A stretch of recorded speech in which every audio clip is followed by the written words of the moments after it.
예, 안녕하세요. 4월 19일 하나님의 은혜로 또한 소망과 기쁨과 하나님의 능력, 하나님의 영광 가운데서 살아갈 수 있는 하루가 주어졌습니다. 어제는 성금요일이었죠. Good Friday라고 하는데 어떻게 시간을 보내셨는지요? 저희는 저희 교회에서 작년 그리고 올해 2년에 걸쳐서 예수님의 이야기, 이사야서 하나님의 예언을 통하여서 이사야서부터 기록이 되어진 하나님의 약속이 또 이제 복음서를 통하여서 예수님이 어떻게 오셨는지 또 예수님이 만찬 마지막 제자들 그리고 십자가 그리고 마지막으로 이제 도마의 간증 이렇게 이사야를 통하여서 나타난 그리고 이사야부터 시작된 그 예수님에 대한 이야기를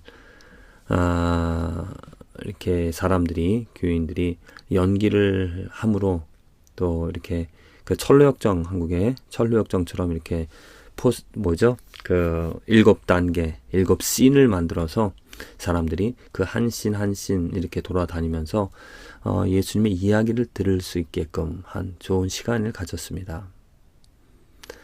무엇보다도 그 시간이 축복이고 좋았다라고 제가 말씀을 드릴 수 있는 것은 무엇이냐면은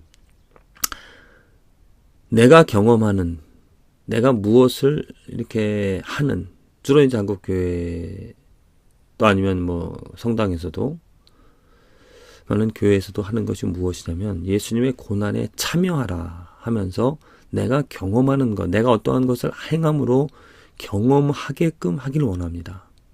기도, 금식 기도라든지 아니면 세족식 예수님께서 마지막 잡히던 날 밤에 세족식을 하신 것처럼 그리고 내가 뭔가를 행함으로 해서 뭔가를 얻게끔 느끼게끔 감동받게끔 한다라는 거죠. 그렇게 하는 것에 대해서 절대적으로 나쁘다 잘못됐다 말씀드린 것이 아닙니다. 그렇게 할 수도 있고 그렇게 함으로 좋은 예수님을 더 알 수 있다라면 좋겠죠. 그런데 인간의 그런 감정 또 인간의 그런 경험보다도 더 중요한 것은 무엇이냐면 내가 무엇을 경험하게끔 하기 위하여서 내 경험, 내 행동이 들어가기보다도 더 중요한 것은 무엇이냐면 예수님의 이야기를 듣는 것입니다.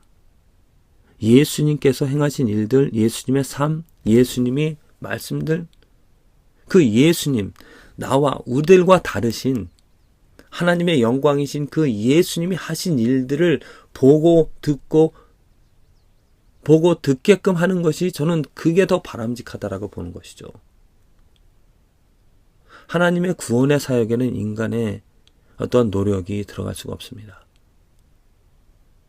왜냐? 그 구원은 완전한 것이기 때문에 하나님만이 하실 수 있는 것이죠. 우리가 구원을 얻을 수 있는 길은 그 하나님이 하신 일을 듣는 겁니다. 내가 노력해서 무엇을 내가 구원을 경험하는 것이 아니라 구원, 감동, 은혜 그 모든 것은 하나님의 작품입니다. 그래서 하나님이 행하신 것 하나님이 이사야에게 약속해 주시고 하나님께서 내가 너희들을 구원하겠다.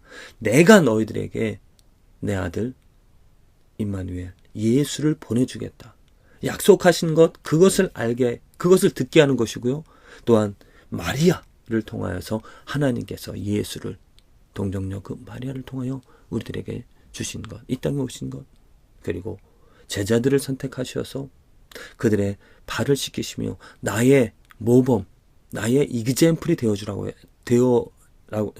되라고 하셨습니다. 단순히 사랑으로 사람들을 섬기는 것이 아니라 그들을 하나님께서는 이제 새로운 제사장으로 만들어주신 것이죠. 왜냐? 이 씻는다라는 것, 물론 손을 씻고 또 발을 씻는다라는 것, 육체적을 깨끗이 하는 것이지만은 예수님께서 씻어주시는 그 목적은 마음을 깨끗이 하는, 죄를 사해주는 그런 어떠한 그 제사적인 그런 의식, 제사 의식 같은 것입니다. 그리고 손과 발을 씻는 것이 제사장이 구약시대에 반드시 그 제사장 직분을 행하기 전에 해야 될 일들이었었습니다. 그래서 예수님께서 그들을 12 제자들을 발을 씻겨주시면서 나의 나를 기억하고 나의 모범이 나의 이해가 되어주라고 나가서 복음을 전하여서 사람들의 죄를 씻을 수 있는 그 일을 감당하라고 세워주신 것이죠. 그리고 십자가 위에서 철저히 하나님의 버림을 엘리 사박단인가요? 예수님께서 주여 어찌하여 나를 버리시나이까. 철저히 하나님의 버림을, 죄의 심판을 당하셨습니다. 그리고 여인들이 증거합니다. 무덤에 갔더니 예수님께서 안 계시더라. 부활하셨더라. 그렇게 정말 예수님이 하신 일, 예수님이 누구이고 왜, 그리고 예수님이 어떻게 무엇 때문에 십자가에 죽으셨는지 그러한 일들을 듣는 것이 중요합니다. 내가 무엇을 행함으로 경험하는 것, 잘못되어진 경험이 되어질 수도 있습니다. 그거보다도 더 중요한 것은 들음. 믿음은 들음에서 난다 그랬잖아요. 예수님 하신 일들을 듣는다는 것.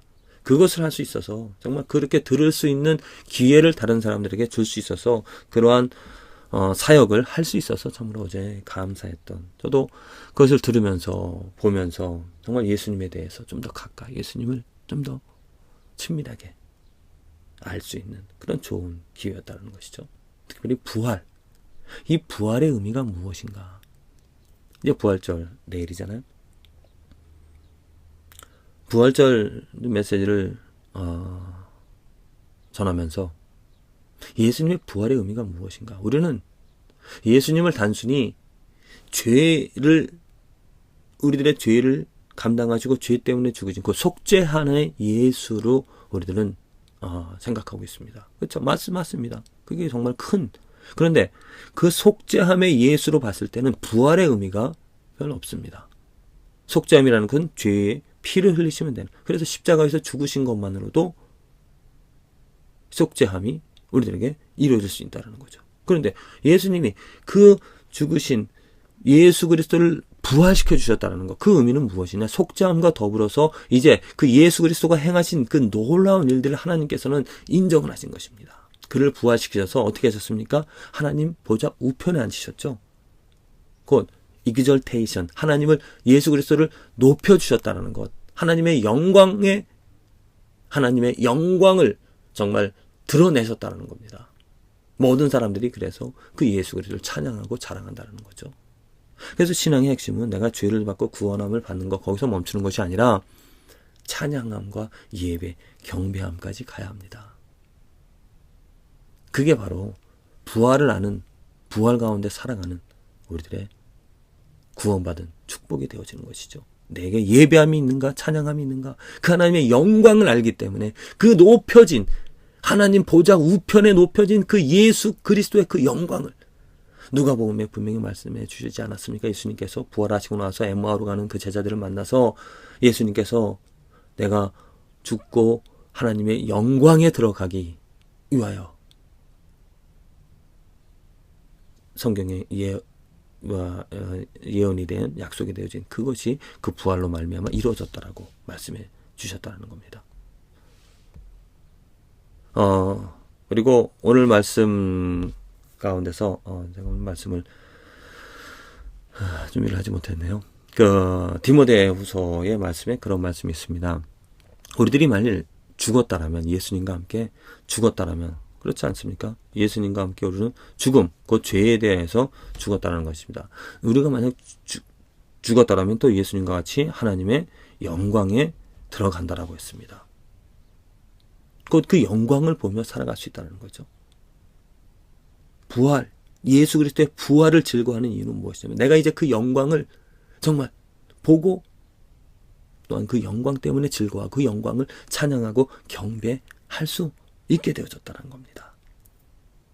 하나님의 영광, 그 자체로만으로도 아름답고 훌륭하고 완전한 것인데, 이 땅에 오셔서 육신을 가지시고 우리가 똑같이 살아가신, 그리고 십자가에 죽으신, 우리의 죄를 사하기 위하여 십자가에 죽으신 그 예수 그리스도, 그것으로 말미암아 완전해지신, 우리들을, 인간을 구원하시기에 완전한 길을, 완전하게 문을 열어주신 그 예수 그리스도의 놀라운 하나님의 그 영광을 우리는 보면서 그를 즐거워하며 그를 찬양하며 그를 경배하며 살아가야 간다라는 것입니다. 부디 이 부활의 의미, 예수님께서 하나님의 영광으로 높여지셨다는 그것을 깨달아서 날마다 순간순간마다 찬양하고 예배하고 그 하나님의 영광, 부활하신 예수 그리스도 때문에 즐거워할 수 있는, 기뻐할 수 있는, 또한 소망을 가질 수 있는, 정말 이 삶에 우리들은 날마다 문제이고 좌절이고 헛된 것들입니다. 어떻게 이 헛된 것들을 이겨나갈 수가 있겠습니까? 이사야처럼 하나님의 영광을 봐야 됩니다. 사도 바울처럼 예수 그리스도를 봄으로 만남으로 그의 삶이 변화되어진 것처럼 우리들도 그 부활하신 예수 그리스도를 보게 되어질 때 나의 삶이 죽음과 죄에서 벗어나 영광 가운데 살아가는 축복이 있게 되어질 줄로 믿습니다.